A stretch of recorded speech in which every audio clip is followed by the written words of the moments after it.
হ্যাঁ হয়েছে, আমরা একসাথে ডিনার করেছি, আমি, আমার প্রেমিকা, সহজ, প্রিয়াঙ্কা। এত পার্সোনাল কথা তো আমি বলতে পারবো না। আমাকে একজন মানুষ ভরসা করে, সে আমার বন্ধু, সে ট্রাস্ট করে যে কথাগুলো বলেছে সেগুলো আমি কাউকে বলতে পারবো না। So she never made a villain out of me, যে কারণে আমি চিরকাল প্রিয়াঙ্কার প্রতি কৃতজ্ঞ থাকবো যে সহজের বাবা কিন্তু বাবাই। ওদের সেপারেশন ছিল, যাই ছিল না কেন, সেটা মানে দুটো আলাদা বিষয় কিন্তু। সব থেকে বড় কথা হচ্ছে যে কারণে আমি কৃতজ্ঞ, দেখো আমি তো সপ্তাহে 2 দিন পেতাম, প্রিয়াঙ্কার তো 24 ঘন্টা ছিল। প্রিয়াঙ্কার সব থেকে বড় সুযোগ ছিল আমাকে ভিলেন বানানোর, এবং she had all the reasons. কিন্তু প্রিয়াঙ্কা বা আমরা নিজেদের শৈশব দিয়ে দেখেছি যে বাবা মার প্রতি ভরসা চলে গেলে শৈশবটা কেটে যায়। সম্পর্ক যদি থাকতো তাহলে রাহুল, প্রিয়াঙ্কা, আমি তিনজনের মধ্যে কেউ তো বলতো। আমরা তিনজনে আজ অবধি কোনো ইন্টারভিউতে কোথাও দেখতে পাবে না আমরা কেউ বলেছি কখনো, বাট মানুষ বলেছেন, মানুষের বলতে হয়তো ভালো লেগেছে, বাট সেটা আমাদের কিছু করার নেই। কিন্তু দেখো তার পার্সোনাল লাইফ, সে কি করবে সেটা তার ডিসিশন। হ্যাঁ, আমি তো সবসময় চেয়েছিলাম যে আবার যেন এক হয়ে যায়, বা রাহুলদাও খুব করে চাইছিল, প্রিয়াঙ্কা দিও ডেফিনেটলি চেয়েছে, সেই কারণেই দুজনে এক হয়েছে।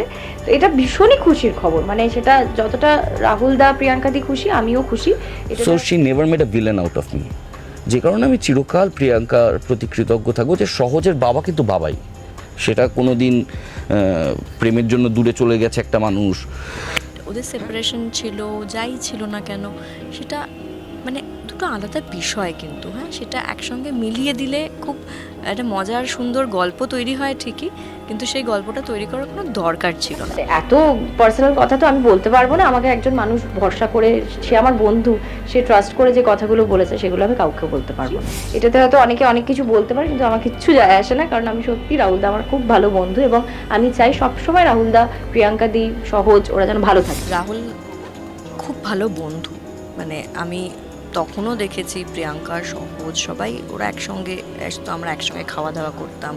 আমার সহজ ভীষণ প্রিয়, এবং আমি চাইবো সহজ খুব ভালো হোক।